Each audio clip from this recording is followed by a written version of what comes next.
ওহ বাবা, এই গরমে বনে সকাল থেকে কাঠ কাটা কি যে কষ্টকর কাজ। বাবা, তুমি এসে গেছো? হ্যাঁ রে মা, সবে এলাম। একটু জল দে তো।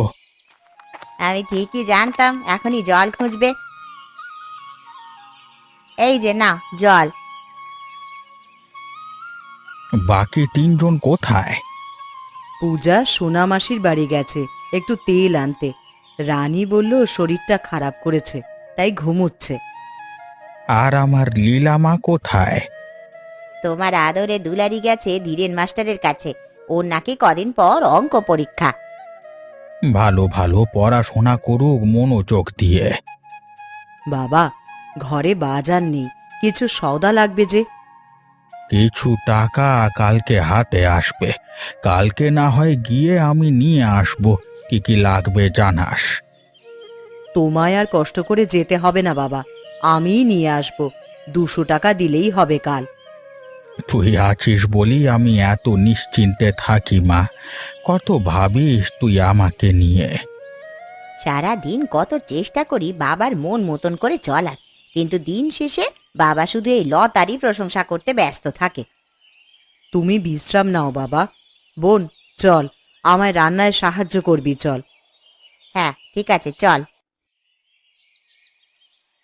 ইয়ো সালিকা, কেমন আছো? আছি ভালোই, তবে আমার একটা নাম আছে, আর সেই নামে ডাকলেই আমি খুশি হব। এত বিরক্ত হচ্ছে কেন? আমি তো মজা করছিলাম। আপনার সঙ্গে আমার মোটেও মজা করবার সম্পর্ক নয়। সে তুমি যতই চাই বলো, আজ নয় তো কাল তোমায় আমার সালিকা হতেই হবে, বুঝলে? তা কি করে? সে আবার জিজ্ঞেস করতে হয় নাকি? আজ নয় তো কাল তোমার বড় দিদি লতার বিয়ে আমার সঙ্গী হবে। দিদি আপনাকে একেবারেই পছন্দ করে না। আরে এখন পছন্দ করবার কোনো দরকার নেই, একবার বিয়ে করে নেই, তারপর দেখবে ঠিক পছন্দ করতে শুরু করবে, ঠিক আছে? আমার দিদি আপনাকে কখনো বিয়ে করবে না, এই স্বপ্ন ছেড়ে দিন। আরে তোমার দিদির যদি আমার সঙ্গে বিয়ে হয় তবে তোমারও লাভ সালিকা। মানে? মানে এটাই যে তুমি যদি আমায় লতার সঙ্গে বিয়ে করতে সাহায্য করতে পারো তবে তাতে তোমার লাভ আছে। কিসের লাভ? কি বলতে চাইছেন আপনি? বোকা মেয়ে, তুমি যদি আমাকে সাহায্য করতে পারো তাহলে তোমায় আমি এত সোনা দানা টাকা তোমাকে দেবো না, তুই সারা জীবন শুয়ে শুয়ে খেতে পারবে, ঠিক আছে? আপনি কি মনে করেছেন আমি টাকা লোভে আমার দিদির জীবন নষ্ট করব? আরে আমি তো সেটা বলছি না, আমি আসলে মানে ব্যাস, অনেক হয়েছে। আপনি আমার পথ ছাড়ুন, না হয় আমি চিৎকার করে লোক জড়ো করব। না না না, অমন করো না, এই আমি আমি চলে যাচ্ছি, কলা কলা তো উল্টো কেস হয়ে গেল। হায় রে, শরীরটা এত খারাপ লাগছে, আমি তো মাথায় ওঠাতে পারছি না। আহ বাবা, তুমি এত ব্যস্ত হয়েও না, তোমার শরীরটা জ্বরে পুড়ে যাচ্ছে, তুমি বিশ্রাম নাও। না রে মা, আমি বিশ্রাম নিলে চলবে না। আমায় কাজে যেতে হবে। আমি যদি এভাবে পড়ে থাকি আজকে টাকাটা বাবা, আজ একদিন কাজে না গেলে কিছুই হবে না, তুমি বিশ্রাম নাও। তোরা বুঝতে পারছিস না। আমি যদি এখন না যাই তাহলে দুদিনের টাকা মার যাবে। না না, আমাকে যেতে হবে রে। বাড়িতে বাজারও নেই, টাকারও খুব দরকার, বাবাও অসুস্থ। এই অসুস্থ শরীর নিয়ে কাজে গেলে বাবা অজ্ঞান হয়ে পড়ে যাবে যে। আচ্ছা, আমি বলছিলাম কি, বাবা যেতে না পারলেও আমরা তো যেতে পারি। চলো না, আজ আমরা একসঙ্গে গিয়ে কাঠ কেটে বাজারে দিয়ে আসি। কিন্তু আমরা কিভাবে? সকলে একসঙ্গে মিলে কাজ করলে ঠিক পারবো। হ্যাঁ, বাবাও বিশ্রাম নিতে পারলো, আর টাকাও তাহলে মার গেল না। বুদ্ধি তো মন্দ নয়। ওই জঙ্গল খুব বিপজ্জনক, তোরা পারবি না মা। আমরা 5 বোন একসঙ্গে থাকলে ঠিক পারবো বাবা। চল, বাবা বিশ্রাম নিক, আমরা বরং যাই। আরে এবছর আমার চিনির আড়তে জমজমাট ব্যবসা চলছে, বুঝলা? হ্যাঁ বাবু, হ্যাঁ, বিভিন্ন শহর থেকে লোকে এসে চিনির খরিদ করছে, একজন শহুরে বণিকের সঙ্গে কথা হয়েছে আমার। তাই নাকি? তো কি বললেন তিনি? চিনির বেশ প্রশংসা করেছেন, বললেন এখন থেকে নিয়মিত মানে আপনার আড়ত থেকে চিনি আমদানি করবেন। এভাবেই বণিকেরা আমাদের আড়তে আসতে থাকলে আমাদের আড়তের সুনাম সারা দেশে ছড়িয়ে পড়বে। বাবু, একটা বিশেষ কথা ছিল আপনার সঙ্গে। হ্যাঁ হ্যাঁ, বলো কি কথা? বাবু, আসলে অনেক দিন ধরে ভাবছিলাম, বয়স তো কম হলো না, এবার আমার একটা সংসারের দরকার আছে। এতদিনে তুমি একটা ভালো চিন্তা করলে খগেন। কতদিন আর এভাবে থাকবে? হ্যাঁ, বিয়ে করে সংসারে মনোযোগী হও। বলছিলাম বাবু, আমার তো বাবা নেই, আপনার স্নেহে আমার সান্নিধ্যে অনেক দূর এসেছি। আপনি যদি বলো বলো, থেমে গেলে কেন? আপনি যদি আমার সঙ্গে সম্বন্ধ নিয়ে যান এবং বিস্তারিত কথা বলেন আর কি, নিজের বিয়ের কথা তো নিজে বলা যায় না। সে আবার জিজ্ঞেস করতে হয় নাকি? আমি অবশ্যই তোমার বিয়ের কথা পাকা করতে তোমাকে সঙ্গে নিয়ে যাব, কিন্তু আগে মেয়ে তো দেখতে হবে। বাবু, মেয়ে কেনা আছি। তাই নাকি? তা কে সে? আগে আমাদের হরিপদ মশাইয়ের বড় মেয়ে লতা। হরিপদ বাবুর মেয়ে? বাহ, খুব ভালো পছন্দ তো খগেন। আমি নিশ্চয়ই তোমার সঙ্গে যাব। হরিপদ আর যাই করুক, বাবুর কথা ফেলতে পারবে না। এবার দেখি লতার সঙ্গে আমার বিয়েকে ঠাকাই। হিয়া। শোন সবাই, বেশি দূর যাবার দরকার নেই, কাছাকাছি থাকবি সবাই। আর বড় কোনো গাছ দেখলে সেখান থেকেই কাঠ কাটতে হবে। হ্যাঁ, ঠিক বলেছিস। এই দিকটায় আমি থাকি, তোরা একটু অন্য পাশে গিয়ে দেখ। আমি আরেকটু ভেতরের দিকে যাই, সেখানে অনেক গাছ থাকবে। শুনছিস তো তোরা সবাই? একটু এদিকে আয় তো সবাই। কি হলো কি? এই দেখ দেখ, ওই যে ওই দিকে একটা গর্তের মতন দেখা যাচ্ছে। আমার তো মনে হচ্ছে কোনো সুড়ঙ্গ এটা। আমি বইয়ে পড়েছি, সুড়ঙ্গের ভেতরে ধনরত্ন আর সোনা দানা থাকে। রাখ তো ওসব বাজে কথা।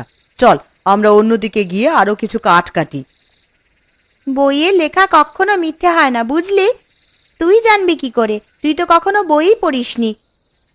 দিদি, এমনও তো হতে পারে যে লীলা সত্যি বলছে। চল না একবার গিয়ে দেখি। আচ্ছা বেশ, চল। তোরা যখন বলছিস গিয়ে দেখি।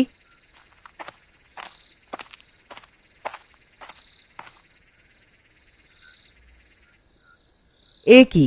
এ তো একটা পাথর। এত চকচকে আর সুন্দর পাথরটা! এমন পাথর আমি কখনো দেখিনি।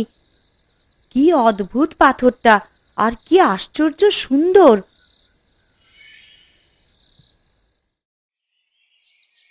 হরিপদ মশাই বাড়ি আছেন নাকি? কে? কে এলো? আমি গো, আমি অবিনাশ মুখুজ্জে। বাবু, আপনি আপনি আমার বাড়িতে? হ্যাঁ, আছেন কেমন আপনি? আর কি বলবো বাবু, সকাল থেকে জ্বর, শরীরটা এত দুর্বল লাগছে। কি দুর্ভাগ্য দেখুন তো, আপনিও এলেন আর আমার মেয়েদের একজনও বাড়িতে নেই, কিন্তু চা জল খাবার। আরে সেসব পরে হবে। মেয়েরা বাড়ি নেই কেন? কোথায় সবাই? আর বলবেন না বাবু, সকালবেলায় হঠাৎ জ্বরে উঠে যায় শরীরে। আমি একদম শোয়া থেকে উঠতে পারছিলাম না। তাই মেয়েগুলো জেদ করে তারা কাঠ কাটতে গেল। বলুন এবার। সত্যি আপনার মেয়েগুলো আপনাকে বড্ড ভালোবাসে। যা বলেছেন বাবু, আজ আপনি আমার বাড়িতে এসেছেন, আমার এত ভালো লাগছে। আমি আসলে এসেছি একটা বিশেষ প্রস্তাব নিয়ে। প্রস্তাব? কিসের প্রস্তাব বাবু? এই হলো খগেন, আর ওকে তো আপনি চেনেন। ও আমার সব কাজে সহায়তা করে, একেবারে আমার ছেলের মতোই। হ্যাঁ হ্যাঁ, খগেন তো সেই ছেলেবেলা থেকেই চিনি ওকে। কত বড় হয়ে গেছে ছেলেটা। ব্যাপারটা হলো গিয়ে, খগেন আপনার মেয়ে লতাকে খুব পছন্দ করে, বিয়ে করতে চায়। আর তাই আমায় বলে যেন কোনো প্রস্তাব নিয়ে আপনার সঙ্গে কথা বলি। খগেন আমার মেয়ে লতাকে? আগে হ্যাঁ, কাজকর্মে খুব বিচক্ষণ ছেলে, বুঝলেন? আমার বিশ্বাস খগেন লতাকে খুব সুখে রাখবে। কি তাই তো খগেন? আগে আমি যথাসাধ্য চেষ্টা করব বাবু। বাবু, আপনার প্রস্তাব ফিরিয়ে আপনাকে অসম্মান করবার সাহস আমার কখনোই হবে না। তবে লতার সঙ্গে একবার এ বিষয়ে কথা বলতে হবে, ওর মতামত ছাড়া। হ্যাঁ হ্যাঁ, তা তো অবশ্যই। আপনি লতা মায়ের সঙ্গে কথা বলুন, ওর মতামত নিন। আমাদের কোনো তাড়া নেই এখন। তাহলে আমি চলি। ঠিক আছে বাবু, আমি শীঘ্রই লতার সঙ্গে কথা বলে সব জানাবো।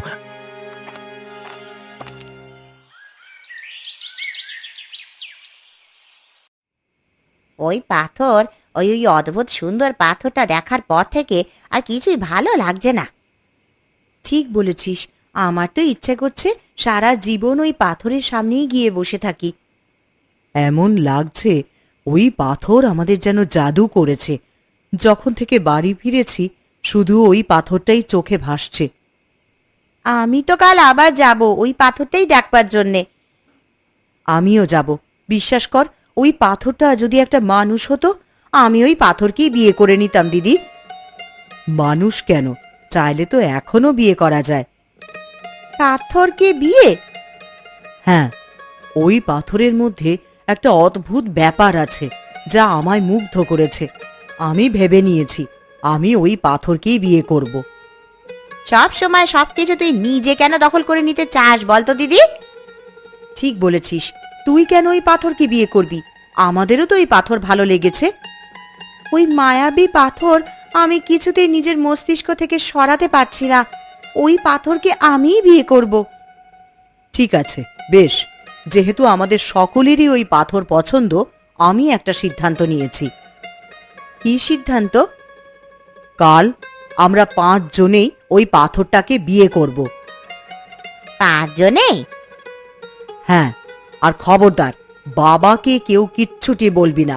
আগে বিয়ে করে আসবো, তারপর বাবাকে জানাবো।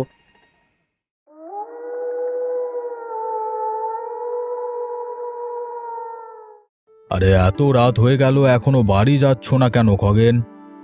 কিছুই ভাল লাগছে না বাবু। তোমার আবার কি হলো? এই যে আজকে গিয়ে আপনি হরিপদ মশাইয়ের সঙ্গে কথা বললেন, আমার মনে হয় না তিনি এই প্রস্তাব মেনে নেবেন। না, আমার সেটা মনে হয় না, কারণ হরিপদ কখনো আমার প্রস্তাব ফিরিয়ে দেবে বলে মনে হয় না। কিন্তু তার কথার ভাবে আমার মনে হয়নি তিনি লতার জন্য আমাকে খুব একটা পছন্দ করছেন। এত ব্যস্ত হচ্ছ কেন? আর 2-1 দিন দেখি, মাত্র আজই তো কথা বললাম। কিন্তু যদি লতা রাজি না হয়? তাহলে আর কি করবার, অন্য মেয়ে দেখব, কত মেয়ে আছে। লতা যদি আমাকে বিয়ে করতে রাজি না হয় তাহলে ওকে অপহরণ করে নেব, তবুও আমার লতা কি চাই। অনেক রাত হয়ে গেছে খগেন, তুমি বাড়ি যাও। ঠিক আছে, আমি চলি বাবু, প্রণাম।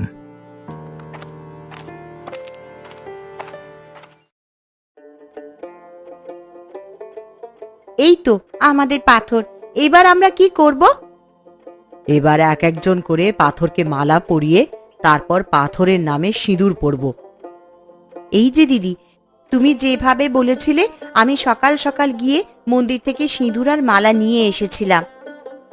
নে, সকলে একটা একটা করে মালা নে তো। দিদি, তুমি তো সবার বড়, যাও তুমি সবার আগে মালা পরাও। ব্যাস, এবার সকলে একসাথে সিঁদুর পরব। ব্যাস, আজ থেকে এই মায়াবী পাথর আমাদের সকলের স্বামী।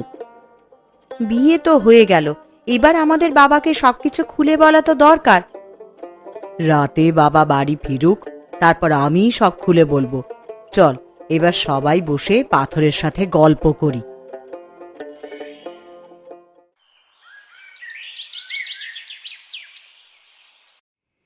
পূজা আর বাকি সবাই কোথায় মা? ওরা আজ তাড়াতাড়ি শুয়ে পড়েছে বাবা। সে কি, এখনো তো খুব বেশি একটা রাত হয়নি, এত তাড়াতাড়ি ঘুমিয়ে পড়লো? আচ্ছা শোন, তোর সঙ্গে একটা বিষয়ে কথা বলবার ছিল। আমারও তোমায় একটা কথা বলার আছে বাবা, কিন্তু আগে তুমিই বলো। হয়েছে কি, কালকে অবিনাশ বাবু এসেছিলেন বাড়িতে, আর খগেনকেও সাথে নিয়ে এসেছিলেন। কেন? ওই তোর সঙ্গে খগেনের বিয়ের প্রস্তাব নিয়ে এসেছিলেন। আমার আর খগেনের বিয়ে? হ্যাঁ, বলল খগেন নাকি তোকে পছন্দ করে। অবশ্য তোর তো বয়স কম হয়নি মা, এবার তোর বিয়েটা হয়ে গেলে, তাও আমি বলছি মানে তোর সঙ্গে কথা বলে। তুমি এই প্রস্তাবে রাজি হয়েও না বাবা, আমার পক্ষে এই বিয়ে করা সম্ভব নয়। কিন্তু অবিনাশ বাবুর প্রস্তাব কি করে ফিরিয়ে দিই? সে আমি জানি না, আমি বিয়ে করতে পারবো না, কারণ আমার বিয়ে হয়ে গেছে। শুধু আমার নয়, আজ আমাদের 5 বোনেরই বিয়ে হয়ে গেছে। বিয়ে? 5 বোনের বিয়ে হয়ে গেছে মানে কার সঙ্গে, কখন?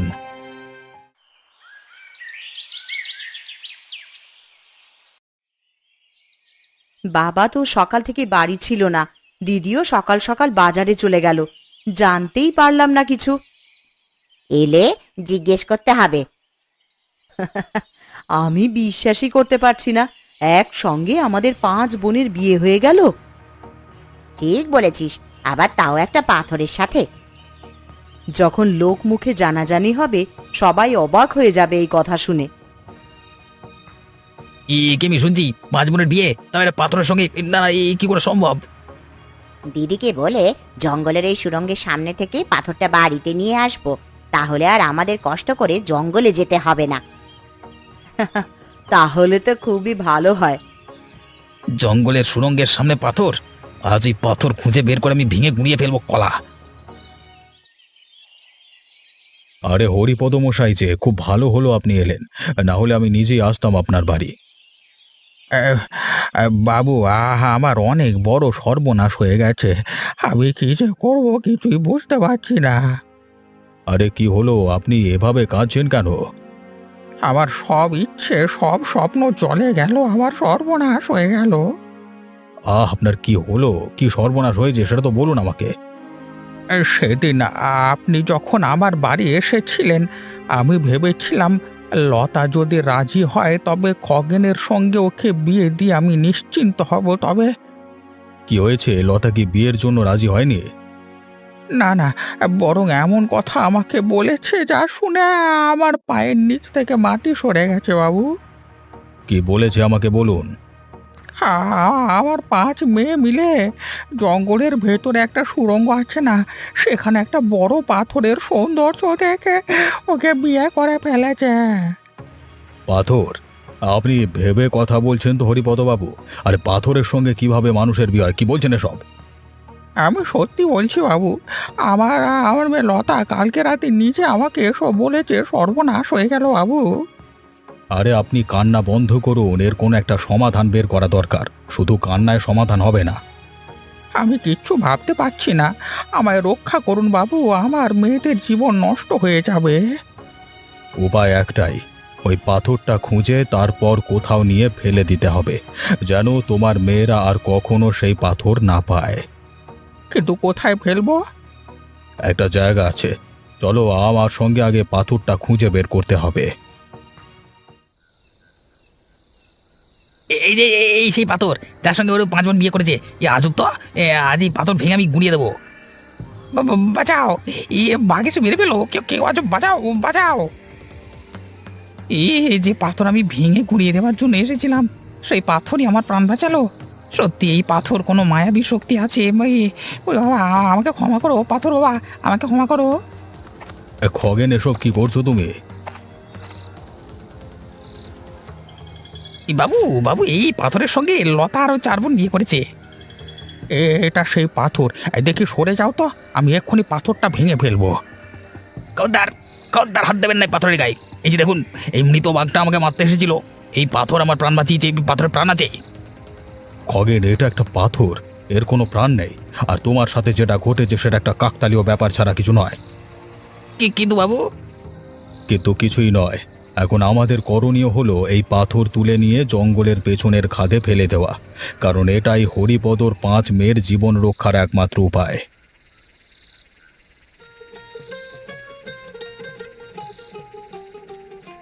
বাবা, অবিনাশ বাবু, আপনারা এখানে কি করছেন? আমরা আমরা তোদের ওই পাথর দেখতে এসেছিলাম যেটাকে তোরা বিয়ে করেছিলিস। কিন্তু পাথরটা দেখছি না, পাথরটা কোথায় গেল? পাথরটা চলে গেছে মা। না, তোমরা মিথ্যে বলছো, পাথর যেতে পারে না, নিশ্চয়ই তোমরাই কিছু করেছো। আমরা সত্যি বলছি, সে একটা মায়াবী পাথর, তার স্থান এখানে নয়, তাই সে অনেক দূরে তার নিজের স্থান নিয়ে চলে গেছে, আর একটা তার শেষ ইচ্ছের কথাও বলে গেছে। কি কি ইচ্ছে? তার শেষ ইচ্ছে ছিল যেন লতা এবং তোমরা সবাই ভবিষ্যতে তোমাদের বাবার পছন্দে বিয়ে করো, তাহলে সে খুশি হবে। আমরা আমরা অবশ্যই এই পাথরের ইচ্ছে পূরণ করব।